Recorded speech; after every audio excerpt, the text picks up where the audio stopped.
What's the deal, everybody? This your brother Abu Nas, aka El Presidente Numero Uno. I just wanted to drop a little short video, you know, just giving you some of my thoughts. And I haven't done this type of video in a minute, you know. Breakfast chat with Abu Nas. Yeah, absolutely. You know, so I'm in the kitchen getting it, you know, funky, you know, get my little breakfast going. But I've been sick for a hot minute, you know, and I'm finally coming around the bend. You know, I stuck with it.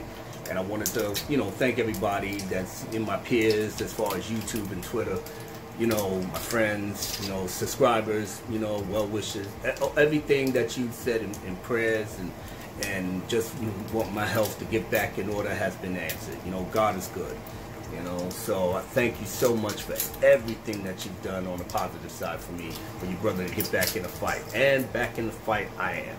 But just a couple of things real quick, so I'm not gonna take up too much of y'all time, you know. I was talking about the I saw Drunk 3PO's video in terms of the ticket sales and the lack thereof, or whatever. I put it to you like this, you know, these people say that, you know, the ticket sales is flying off the handles, everything all sold out, people gonna be, you know what, they're casting doubt on that, and in my head, you know, it could be true, it could not be true, but the thing is, it's not what people is really making it out to be. That's what I'm trying to say. You know, I mean, yeah, they may get some ticket sales on that, but I don't think it's that type of thing where, you know, end game, you know, on that end game level when shit was sold out like 2 minutes into the... No, I do think that they're really trying to play a lot of damage control within, you know, this fandom, behind the madness of Rian Johnson and Bob Iger and all these other dumbasses, you know, basically, you know, giving us the okie-doke, you know. But for me, the proof in the pudding is what's going to happen on December 20th, you know. I mean, I'm trying to get the word out as best as I possibly can. You know, this is a shit show from the very beginning. You know, I know what they was trying to, I've been knew what they was trying to do since last year. You know, it's a Panda Fest. You pretty much know that you're creatively bankrupt. You got to do whatever you can do to get people into the seats, because the Raylo shippers, the casual fans, you know, and the SJWs and all these other knuckleheads that's so keen on this new Disney wars, you know, they're getting what they want. You know, they're catering to them. But the problem is that the backlash has been so bad. The fallback, as it were, to how Disney, you know, messed up from the beginning has come to haunt them, and they know this. It's in the media, it's all over social media, in every aspect. And I know I'm a little bit rusty talking about it the way that I am, but you know, what are they gonna do? They gotta do something. They gotta do something. They gotta make moves, man. They gotta make moves. So they gotta put everything in the kitchen sink in this movie, as JJ proudly proclaimed that he wants to make a great standalone movie. So I guess the other two movies behind that just means nothing at this point. And yes, it does. I mean, after Bob Iger pretty much, you know, how should we say, had his confessions at the altar of George Lucas, and said that, yeah, man, I bought your property, man, and yeah, I saw your story treatments, but I had to, you know, buy your story treatments just to get your property. Now that I got your property, I don't need your story treatments no more. But, and then George said, well, look, man, why are you doing this? I mean, come on. I looked at the Force Awakens script. It's trash, man. What are you doing? He said, yeah, man, all right, fuck it. Yeah, you're right. It is trash, but we need the money. And that's exactly what he did. He went there, he took the nuclear route, got JJ to do a rewrite of Episode 4 because he was familiar to what the fans want, and since they baited Mark Hamill, Harrison Ford, and Carrie Fisher to come back and do that, that's why half the planet came to see that film in the first place. And nobody was thinking about Ray, Poe, Finn, Chick Jason Finn, Emo Kylo. You know, nobody was thinking about them. The only one that was live in Force Awakens was my boy, General Hux. But Look how they turned. Look what they did to him in Last Jedi. So you know that shit went right out the window. But I've been screaming this thing for damn near a year and a half. You know, close to 2 years now. Ever since my review of The Last Jedi, you know, this shit is like, you know, it's not gonna work, you know. But this is gonna work. It's gonna work for Daddy though. You know? Yeah, so I'm gonna do what I can to spread the word. There's nothing you can gain by watching The Rise of Skywalker. You see the live streams and all the other videos that I've made behind this. You already know what my feelings are. It's not complicated. It's not even, a lot of it, it's common sense. You know, if you know that you messed up, but you can't admit that you messed up, because it's going to look bad in the press that you messed up, because Mark Hamill told you that you messed up way before The Last Jedi came out, and nobody caught on to it until we saw the film and saw how messed up it was. Now look where we at.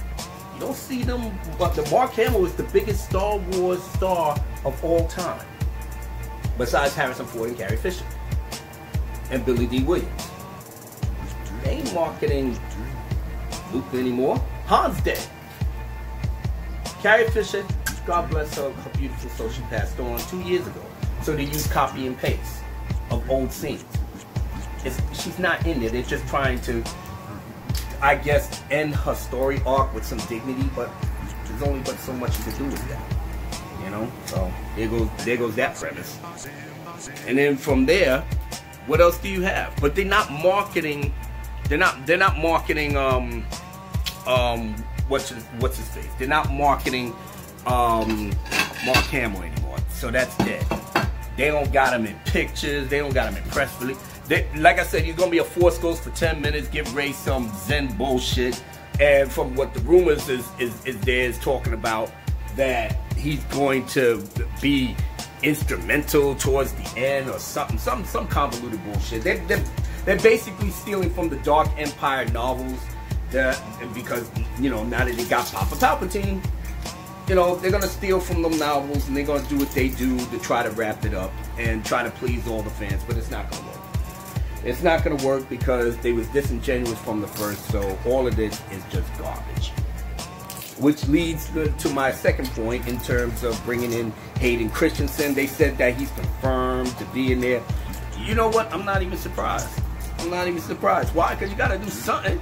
Shit. JJ said he was going to try to wrap up all nine, the 9-story arc with all 6 films. So obviously you either got to get Hayden, Natalie Portman, or Ewan McGregor. Or Liam Neeson. I mean, he could pick his flavor.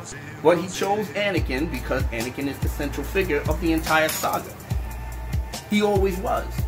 You know? But, you know, leave it to these dumbasses. They're gonna have you thinking Rey was the chosen one. That's what that's the low-key thing I think they're trying to do. They're trying to make Rey the chosen one that Yoda was talking about, but Yoda already said it was Leia. No, I mean, Obi-Wan pretty much said it was Leia. That's his twin sister. That's Anakin's daughter. You know, but people like conveniently forget that type of shit. You know, but y'all got so caught up with Rey and chick chasing Finn and no training whatsoever. But like I said, the fandom is always going to be split behind that. You know, shout out to Stephen R. Walton, who's him and Mike, you know, Reese. They're putting out a book called The Phantom Menace Volume 1. I want to touch on this real quick because this is like the crux of what it is that, you know, people like myself is going through on a day-to-day basis throughout the entire year and a half, fighting with these, you know, Disney apologist nitwits. When we tell you that we don't like something, all right, and we give you concrete reasons why that this doesn't feel like Star Wars, this doesn't look like Star Wars, half of you people that's running your fucking mouth. Alright, and I'm keeping it 100. Y'all running your fucking mouth. Y'all kids wasn't even born before the prequels came out. You understand? Y'all kids, when you was born, y'all was like babies. Y'all was still in fucking diapers. Alright? You don't have no knowledge of the Lord. You don't know the things that we real Star Wars fans went through to buy the toys and get the merch and buy the books and all other stuff related to Star Wars, the watch and and to support, go to the convention, stand on the long lines for months, camp out. Y'all don't do none of that shit. None of it. You know, you don't have the type of loyalty and dedication to this thing for other than people like myself that's been here since '77. You don't. And if you do, you a fucking liar. You a liar, and I'll tell that to your face.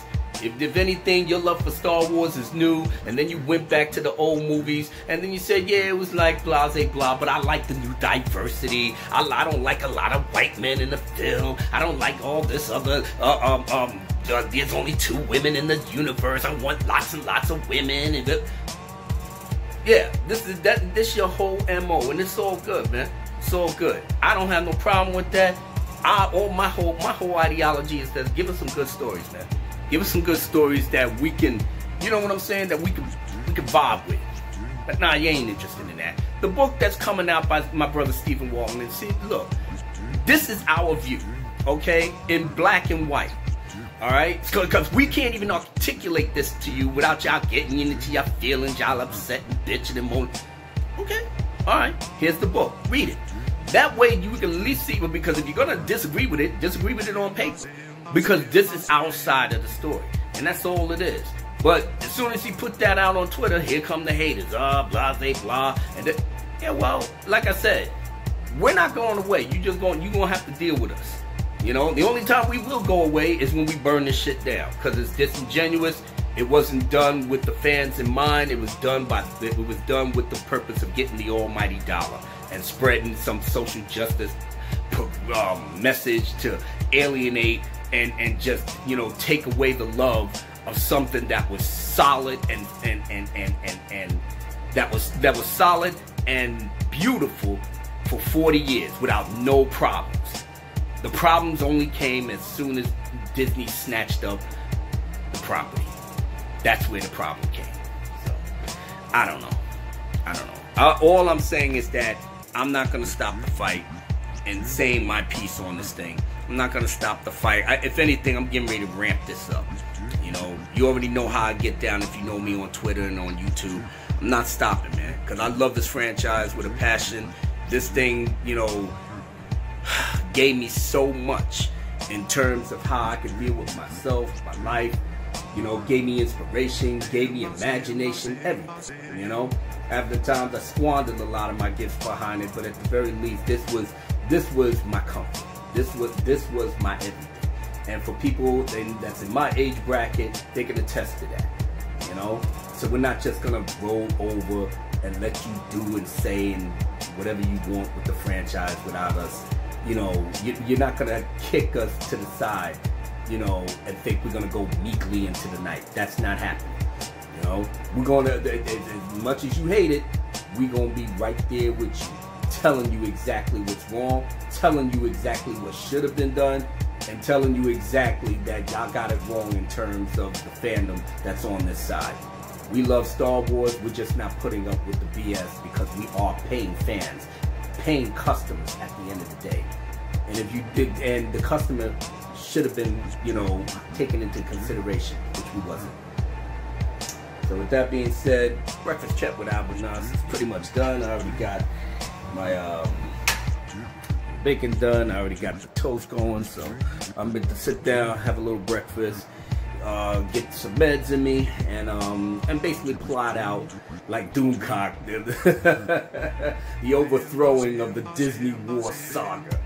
You know, but but if anything, hope you enjoyed this little short video. I know 15 minutes, I took it a little bit too long. And like I said, I'm a little bit rusty, but hopefully you stay to the end. And like I said, we're going to get things cracking from this point on. So this is your brother Albert Nas telling you to just be good to yourself and be good to others. And long live George Lucas' Star Wars.